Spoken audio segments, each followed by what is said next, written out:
কাশ্মীর কাণ্ডে পাল্টাপাল্টি পদক্ষেপে উত্তপ্ত ভারত পাকিস্তান সম্পর্ক। দিল্লির পদক্ষেপের পর এবার ভারতীয় বিমানের জন্য পাকিস্তানের আকাশপথ বন্ধ, সিমলা চুক্তি বাতিল, বাণিজ্য স্থগিত সহ একগুচ্ছ পদক্ষেপ নিল পাকিস্তান। হামলাকারীদের কঠোর হুঁশিয়ারি দিয়েছেন নরেন্দ্র মোদী। এদিকে ভারতের পদক্ষেপ যুদ্ধ ঘোষণার শামিল বলে হুঁশিয়ারি দিয়েছে Islamabad.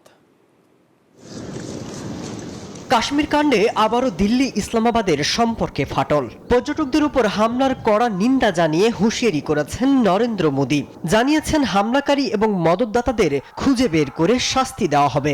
India will identify, track and punish every terrorist. তবে মোদীর এমন বক্তব্য পারমাণবিক শক্তিধর প্রতিদ্বন্দ্বী দুই দেশের মধ্যে উত্তেজনা আরো বাড়িয়ে দিতে পারে। এরই মধ্যে পাকিস্তানের নাগরিকদের জন্য সব ধরনের ভিসা বাতিল সহ 72 ঘন্টার মধ্যে ভারত ছাড়ার নির্দেশ দেওয়া হয়েছে। বাতিল হয়েছে একাধিক চুক্তি। ভারতের পদক্ষেপের পরেই পাকিস্তানের জাতীয় নিরাপত্তা কমিটির বৈঠকে পাল্টা বেশ কয়েকটি সিদ্ধান্ত নেওয়া হয়। পাল্টা ব্যবস্থা হিসেবে বাণিজ্য বন্ধ, কূটনৈতিক সম্পর্ক এবং আকাশসীমা বন্ধ সহ একাধিক কঠোর সিদ্ধান্ত নেওয়া হয়েছে।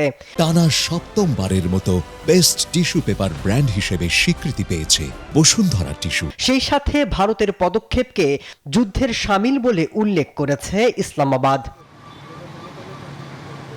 এদিকে কাশ্মীরে সন্ত্রাসী হামলার পর ভারত পাকিস্তান সীমান্তের 10 কিলোমিটারের মধ্যে যুক্তরাষ্ট্রের নাগরিকদের ভ্রমণ না করার পরামর্শ দিয়েছে ওয়াশিংটন।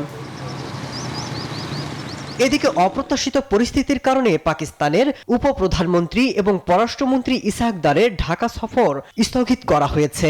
বৃহস্পতিবার দেশটির পররাষ্ট্র মন্ত্রণালয় এক বার্তায় এ তথ্য জানায়। পারস্পরিক আলোচনার মাধ্যমে সফরের নতুন তারিখ চূড়ান্ত করা হবে বলে জানানো হয়েছে। মাসুদ রানা, নিউজ 24।